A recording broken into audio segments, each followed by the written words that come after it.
Welcome to Time Out the No Flop Zone. I'm Boti Nagy. This is the debonair and always charming Joey Wright with me. Thank you. And we're talking about the grand final, which is, as we predicted, Illawarra against Melbourne. No real surprise there, although I would say the semi-finals were fantastic. Oh, definitely. Well, no surprise that they're there, but anyone, it could be a Perth, Southeast Melbourne final, and I wouldn't have been surprised because both of those teams, all four of those teams equaled out to be some really great teams and good basketball. Can I just go on the record and say I thought John Rillie's coaching in this final series was the best I've seen from him. Yeah, no, he doesn't clap like this. He did a phenomenal job. He did great, and I was going to challenge you. No, I was going to challenge you that on that. I've been waiting to see you just so I could challenge you on that. John did an amazing job. Yes, he did. His team did an amazing job. They were fun to watch. They played their butts off. They played hard. I thought it was ironic that the biggest play involved one of the younger stars in the program, and he got exposed. And that's what you're supposed to do as a coach. And that's Dean did a great job on that last play of exposing probably the weakest person out there as far as experience, not talent, because he's a talent. And I've got to say, great job by Josh King to get Southeast Melbourne as far as he did, given that he came in when they'd already, I think they were 2-6, they were 0-5 when they sacked Mike Kelly, 2-6 after Sam McKinnon's 3 games. And for what he's done since then, he's really laid a platform for success in the longer term for Southeast Melbourne. He's done a great job. He came in a lot like Tatum last year and really changed and revamped their program. But we got some credit to Sammy as well. I think Sam did a great job for the games he come in, setting them up and letting them know, we're okay. Because if they're 0-7 by the time Josh get there, yeah, that's a really deep hole. That's a deep hole. A very big one to come out of. Illawarra, no surprises there. They've been the form team pretty much across the year. They've had a couple of little hiccups here and there, but they've been very reliable. We've been very strong on them. Yeah, they've been reliable. And you look at all the categories that they lead the league in, and it's about 7-8 categories in field goal percentage and offensive rebound and that kind of stuff, defensive stops, that they're just a good team to watch and fun to watch. I still don't think they have the talent that some of the other teams have. I just think they play really well together, and they got 3 or 4 really big stars, and they're well coached, and they believe in each other. Now I want to talk. I really do want to talk about the Melbourne-Perth semi-final series, because as a series, that was outstanding. The whole series. The whole series was phenomenal. Just the shot making was unbelievable. The defensive schemes, the change of defensive schemes, the coaches were going back and forth. It was just phenomenal. At each position, they were competing. It was great to see Jack White step up. That was really interesting, because after game 2, the way he had that air ball free throw in game 1, which was pretty bad, and he definitely you were seeing him. It's air ball in a free throw, and then it's what he did. but you saw him he was just losing his confidence in front of your eyes. Yeah, he was disintegrating as a player, and I reckon what I might have been tempted to do, and I'm curious as you as a coach, in game 3, I might have been tempted to throw in a David Okwira early and say, let's let him get the ball a few times close to the basket and foul him hard, the hacker jack, and maybe try and take his confidence away very early in game 3, because after halftime, his first half was moderate, but came out after halftime, 12-point third quarter, he was brilliant. He was Jack White again. It was all that stuff was buried, and he was back to being himself. Well, this is where your coaching comes in, because that's exactly what you do. You make him fail early. Yeah. And you want him to fail early, get in his head. Now, the reverse of that, if I'm Dean and coaching, and I've seen Dean saying something to him, I don't know what he said, but I've seen Dean on the camera saying something to him directly. But as the reverse of that, what you do is give him a fail zone. Hey, go miss 8 free throws. I don't give a shit. Just keep getting to the line. You give them something that's okay to fail at. Right now you keep drawing fouls on their center and you keep, putting them on the bench. I don't care. Go miss all the free throws. And that kind of calms them down. And then, throw a joke in there somewhere and just bring him back to normal. But it was great to see him make some shots, because he is a great player. Yes. We all know that. It's just, and then, we were looking at him, feeling for him. So, yeah, it was great to see him play well. So let's go back to game 1. Chris Goulding, 41 points. He hits 10 3-pointers. He is unconscious. It was just so good. Look, I've seen all our great shooters, I'm lucky enough to say, from Eddie Palabinskas in the 70s to Ian Davies in the 80s and Andrew Gaze, you name them, I've seen them. That performance was right there with any one of them. That performance right there, any one of them, but the shots that he takes, the difficulty in those shots that he makes, I don't think I've ever seen an Australian player make those shots under that kind of pressure. Hand like this, and he's fading away, falling down, twisting, turning, eyes closed. It's amazing, amazing. Well, I thought he broke him in that game because I was really sort of surprised with game 2. Yeah. Given that he'd had a 46-point game against Perth, they didn't know what to do then. And he's gone for 41, and they didn't have an answer for him. And in game 2, he hits 11 in the first quarter. He's just continuing on, and then sits for a while, misses a couple, takes a couple of bad shots. And the mindset, you can see the mindset's changed now. He's looking to get one now, but as opposed to I'm getting everything. Yeah. He's just you saw that happen to him. Yeah, but Chris is never ever not hot in his mind. He's in his mind. He has the best shooting mentality of anybody. One, if he hits one shot, guaranteed he's shooting the next one. I don't care where it's at, whatever. He thinks he's hot after one. Okay, you got one in a row. Yeah, one in a row, and he's already hot.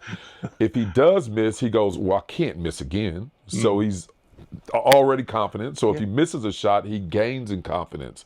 And if he misses 2, he thinks, I'm not missing 3. And so if he misses 3, he thinks, I'm not missing 4. So his confidence grows on every shot he misses. And it's great to see. He has the best shooting mentality of anybody I've ever coached. Yep.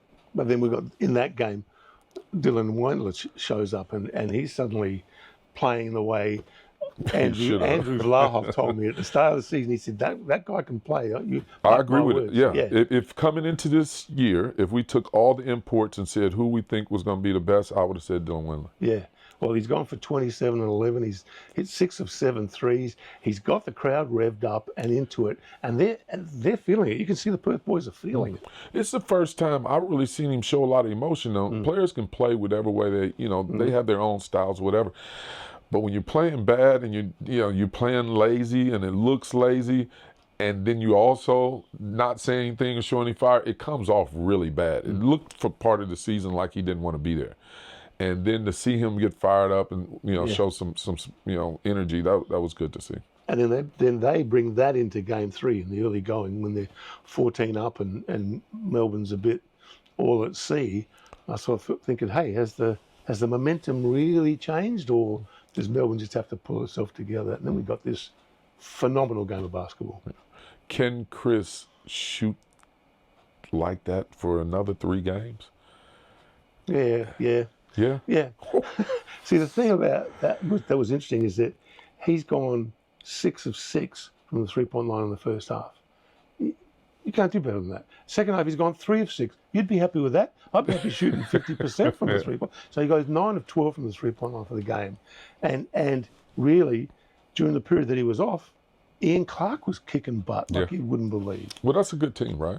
That's a good team. That's what a good team is. When one person stands down, the other one steps up. I thought all of them did. Krebs did a great job, I think.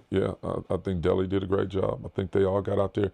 And Shea, man, that guy sacrifices every bit of his body. It's a wonder why he is injured as much as he is, because he's putting his body in situations that I thought offensively a few times he drove into the key and did what I think is the cardinal sin. He jumped in the air before he knew what he was going to do. And then he's sort of in the air looking to see and it's like a turnover coming up or a bad pass.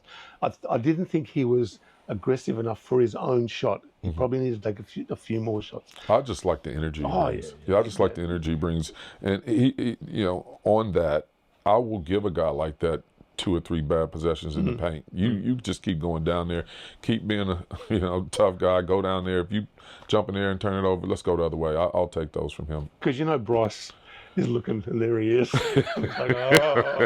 This guy again. But he's gone for 33. Like Bryce, the first half, he had like 20 odd at half time. He was kicking. So was Ian Clark.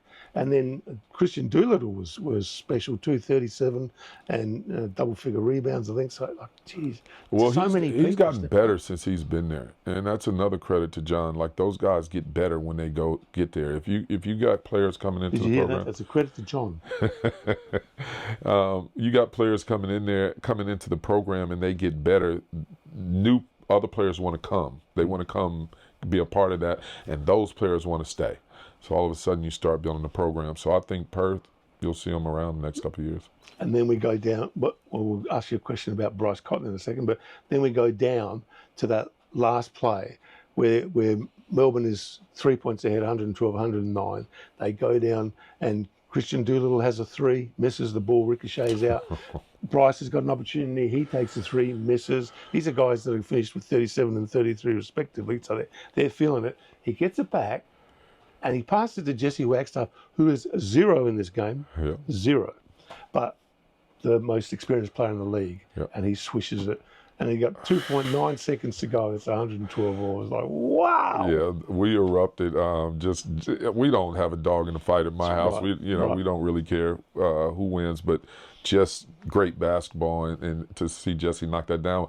I just, when it swung to Jesse and he squared up, I was like, that's in. That's in. That's in. So I was still surprised when it went in, but you just kind of go, if I'm a coach and I'm on that sideline and that happens, I'm dropping my head even before that ball goes up. And then Vickerman draws up the play that they've used a couple of times. Twice already. Yeah, but with another little wrinkle. And this is where I think, like, when we talk about good coaching, all right, good coaching, you make everything look this way, but it's this. And so he went out there with that exact same format, and you got to know a wrinkle's coming. Yep. All right. Right at the last second on that, I would do what we call invert. So right as the ref handing the ball, boom, we switch. So the big picks up Goulding, the guard takes the big, and now we switch. So when Goulding goes up to do that back, we're not overzealous on that because we know that guard's picking him up coming out on the high side. Yeah. So that's one way, a little way to counter that action right at the last second. Ducks, Henschel. He fouled him. Yeah, no question. He fouled him. No question. And then I thought he was really smart because it's 0.8 on the clock. Oh, yeah. And he makes the first, and he deliberately misses the second. Yeah. Now, I heard on the contrary, Andrew Gay said, "Oh no, you should make both." No. Because Get this game they still over get an they still get in bounds. They got 5 seconds to do something. They got 0.8. They haven't got much. But I'm talking about if you take the ball on the inbounds, right. They got 5 seconds to throw it in and figure something out. Yeah. No, they would have worked on a play. No, get it over with. Yeah, and by missing that, they get the rebound. And that's it. Siren goes. Yeah. Although Windler had a pretty good attempt. That was a long .8. He hit the back. Yeah, he did. It was a long .8. So, next quick question. I think actually we might leave this because I think it's in the viewer topics. Let's just move off from that. And I wonder if you've seen this story floating around that the league is considering having a second team in Sydney made up of next stars. I haven't heard that. Is that? Yeah, that's floating around. Well, that's just a rumor. Yeah, it's sort of coming out of the official sources. There's a lot of rumors floating around. Yeah, but that's a lose-lose on every level. That's a lose-lose on every level. You're going to expose these guys in an environment that they just get beat down, and then you got a bunch of young guys looking at each other going, what do we do? You got a coach that goes, what do I do with it? Like, that's a bad idea. Yeah. Don't do that. The Next Star program, that is a reflection of what I did, is good enough. Yeah. Just leave it alone. And of course, there's the other distinct possibility, which happened in the WNBL when they used to have the AIS in there, is that they win it. If they win it, how embarrassing is that for a professional league, for a bunch of kids to come out and win it? They ain't winning it. No, but I mean, it has happened. I mean, back in the day when the WNBL started, they were all club teams, and so the AIS could compete, and they actually won one. They had Lauren Jackson, Susie Becker, they had all the greats of that particular era as kids. Yeah. But subsequently, when they became more professional teams and owned by associations, AIS couldn't compete, and they had to drop them back to Siebel, which is where they. In female sport, where athleticism is not a factor as much as winning, maybe you get away with that. But in male sport, with athleticism being a big part of your success, and you got a 19-year-old still developing, playing against a 25-year-old that's developed, that ain't happening. You got a guy with kids? Nah. Any athletic women who are watching, you can leave your comments down below. That was Joey that said that. It wasn't me. All right, let's get some viewer topics. We've got throw him under the bus and get some viewer topics. Aaron Gogol, 2017, says, I can see, it's the Bryce Cotton question, I can see Bryce Cotton leaving. Not sure if you two can see it or anyone else. The way he's been playing, surely there's scouts out there and big money offers on the table. Struggles he's had becoming a citizen might also be a factor in re-signing. What do you see? I don't see him leaving at all whatsoever. He's entrenched in that community. The big money's been there before now. This isn't the first year the big money's been around. The rumors that he's going to Japan with Trevor. You started that. Well, that's what I'd say. That's why I disagree with you. That's silly. Japan doesn't typically take 6-foot guards, so that would be a irregularity if he goes there. I don't think he leaves Perth, personally. I don't think he leaves Perth per se either. But by that I mean I think he leaves our league. He doesn't. People talking about him. He's going to play for United or Sydney. Give me a break. He's not leaving Perth. But I could see him going overseas for 2 years, cashing in on a bigger contract, and then coming back to Perth. I think he's bigger than that. I don't think he's driven by money. I don't think money is the end all be all for him. And he hasn't. I think he would have enough money, and he's put away enough money. He's not a silly guy by any means. I would think money's not his motivator. I think lifestyle and playing style would be more of a motivator for him. Yeah, well, money wasn't a motivator for me at 25 either, but at 35, getting towards the end, I thought, a little bit of cash in the bank wouldn't it? Anyway, this is a good one. How do you guys think you'd go if you just started your journalism career? Did you have or coaching career today compared to the already successful careers you've had? So how would you go if you were starting coaching? Well, I started journalism just now. I'm not reading anything. I'm not doing that good at it. No, it would be tough, extremely tough, because everything I am as a coach, as a person, is who I am as a coach. And those values came from old school values. Those old school values aren't respected in today's world. So honor and respect and hard work and waiting your time, all that stuff that I would put into my coaching, I think would be contradictory to most of the guys' values that are playing basketball now. Well, that's a shame. I'm very similar. I could not. The way I did it, which was try to inform and entertain at the same time, the way I did it, I don't think I could survive in today's take offense at everything world. As it exists. Plus, there are things now that all these clubs are so precious about protecting their players. In the old days, my day, when a player arrived in town, a new player arrived in town, they gave him a phone. He gave me his number, and I didn't ring him up at 2 a.m. or anything. I'd send him a text like I wouldn't mind doing an interview. But now clubs are sort of controlling all of that and who you can speak to and when you can speak to them. I couldn't do it. I couldn't do it in today's world. Yeah, not for us. Is there a social network where past players and coaches of a club can get together and stay connected after they finish with a team? It'd work well if a team was travelling interstate or overseas to have that social connection outside the game to bounce ideas off each other, and even good for mental health. Yes, it's called the pub. It would be great to have players after basketball. That's pub. Yeah. Pub players. Yeah. No, it'd be great to have something that the Players Association, if it was a little bit more formalized and would do events like the NBA does, where they bring those people together. They do regular events in the NBA with their Players Association. It'd be great, but I don't really know of anything like that now. Do you? No, but I mean, I know that there are a group in Adelaide, the 36ers, that get together from time to time. I'm sure that'd be the case in Brisbane too, wouldn't it? That there are, Leroy and some of the boys would get together from time to time. What they did in Brisbane that was really excellent is they do have a WhatsApp group chat with every ex-player that's ever played, if you want to. Not all want to, but if you want to, you're in this group chat. And they give you 2 tickets to every game.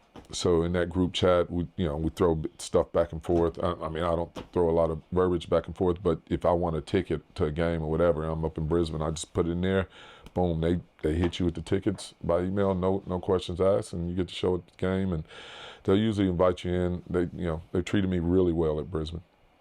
Okay, Ballerholic's back. He says, is there a woman you believe is ready for the head coach gig in the NBL, using Fleur McIntyre, who was an assistant with the Kings a couple of years ago, as his example of, do you know of any? Look, in today's, I'm not really close enough to it to say. Like I said before, just being removed and who I am now, I don't really see what type of coach it takes to coach now. I don't know who that is. I think they got to be a lot smarter than what my generation was to coach now. Well, Fleur McIntyre's with the Phoenix Mercury now in an administrative capacity. Yeah. I'm sure she has aspirations to coach. Sam Woosnam, I don't know if you remember Samantha Woosnam. She played for the Lightning, won a championship, and has been coached a NBL 1 Central Championship with West Adelaide. She's coaching Dandenong men and has done an assistant coach apprenticeship at Cairns Taipans with Adam Ford. She definitely has aspirations to coach NBL. I mean, I haven't talked to Sam for a couple of years now, but I'm sure that was her trajectory. Where is she at now? Is she well, she was Cairns assistant, and now I think she's back coaching Dandenong in the NBL 1 South. If coaching at these levels has passed you by, or you're not interested in it anymore, what are you doing? Well, I love basketball, so I still want an opportunity to be involved with basketball, but I just wanted to do it my way. So I started Transition Sports Adelaide, where we bring young athletes together and we just teach them the history of the game. We teach them the practical part of the game, theory in the game. We get together every Saturdays from 1 to 3, 36ers Arena, and we just get into it. Brett's come out to help us out a couple times, and we just love getting our kids together. So that's where I get a lot of my love and passion out, but also on Shoot HQ, which is a 24-hour shooting gym where we train kids there in the evenings, and members come in and shoot and play, lift weights and so forth. So I'm on the court every day, still involved with basketball, but just loving it. You said you teach them a bit about the history, so you'd be telling them all about Will Chamberlain, I'm sure? They definitely know who Will is. Okay. Still from Ballerholic, what else goes into an NBL player's contract? The press release always says the years and the team player options, 2 years, one with a club option or whatever. Are there things about guaranteed starting spot or minutes? If so, how does that affect your job as a coach?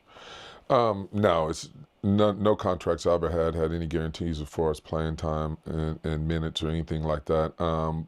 I wouldn't guarantee that anyway. I don't care who it is. Right from the jump, 100% if an agent says to me, we need to know that he's going to start or whatever, only thing I would say is my impression is that he will start.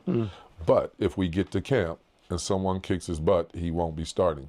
So I would say that to every player, that line right there.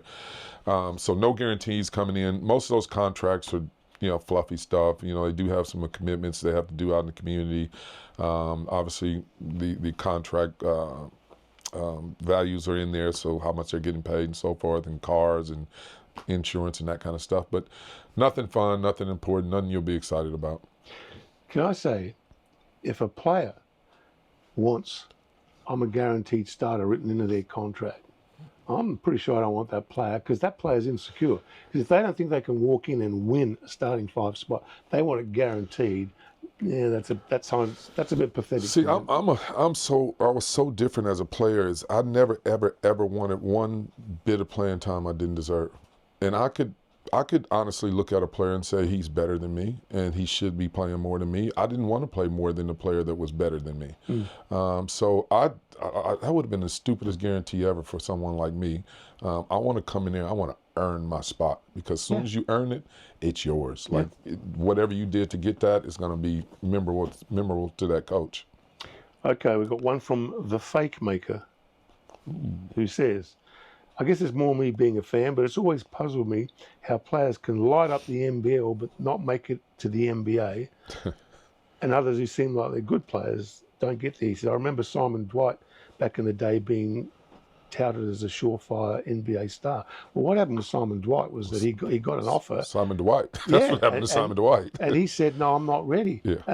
And therefore they never knocked again on that door. So I mean, if the NBA thinks you're ready, shut the hell up, go. Yeah, you're ready. If they think you're ready, you're ready. But to answer that question, the NBA is bigger players doing the same thing. Like, we have some really, really great skilled talent in our league.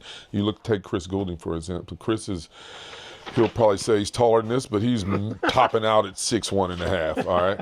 The same guy that does what he does in the NBA is 6'7", 6'8". Yes. You know, even Steph Curry is 6'4". Is he 6'4"? Steph Curry is 6'4". I think he's less than that. I thought so too. And Jack McVay told me without a doubt, I said to him, you know, how was it playing against LeBron, you know, but so forth. He said, forget all that. He said, the one that blew me away was Steph. He said Steph is about 2 inches taller than I thought he was, and he said he has a physique on him. He said he is strong. And I said, Steph surprised you the most? He goes, yeah. He goes, that dude physically is a beast. So this is coming straight from someone who's played on the court with him. I've actually never seen him in person, so I don't know.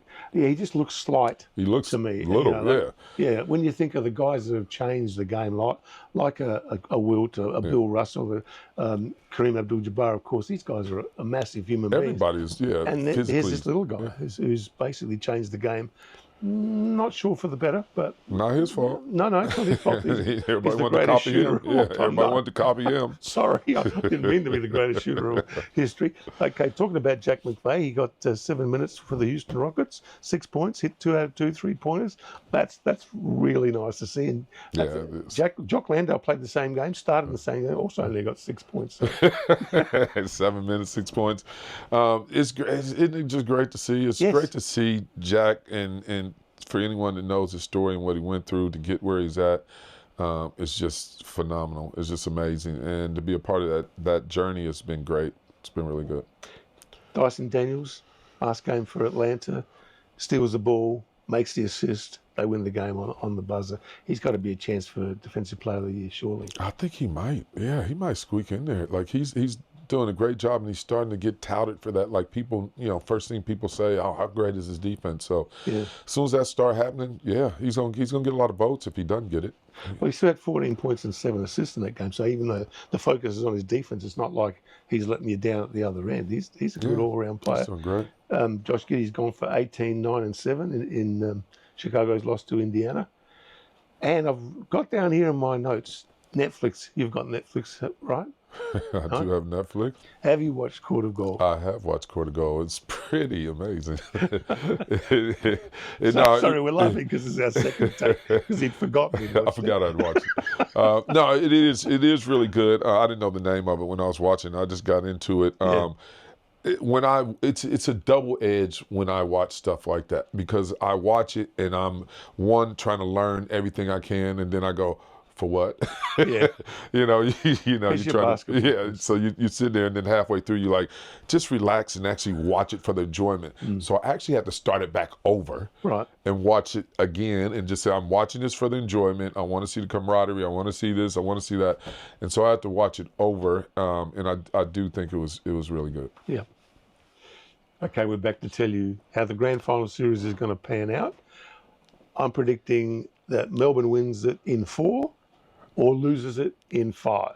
And I'll take that 5 and say Illawarra in 5. I think we're going to be in for another great series like we were last year. It's a shame that the season's went. It seemed like it went so fast, but I'm going to take Illawarra in 5 just because you took Melbourne in 4. No, I said it'll be either or. You can't have both. Yeah, well, I mean... You can't have both. You can. I'm saying... But you can't. So anybody out there that does regular betting, can you send in a message and explain to Boti that you can't bet on both sides? I'm saying either. If Melbourne don't get it done in 4, Illawarra wins it in 5. That's what I'm saying. Anybody out there can call Boti and let him know that you can't bet on both sides. Okay. And while you're doing that, subscribe and leave your comments. Leave your viewer queries. We'll always address them. And we'll talk to you next week.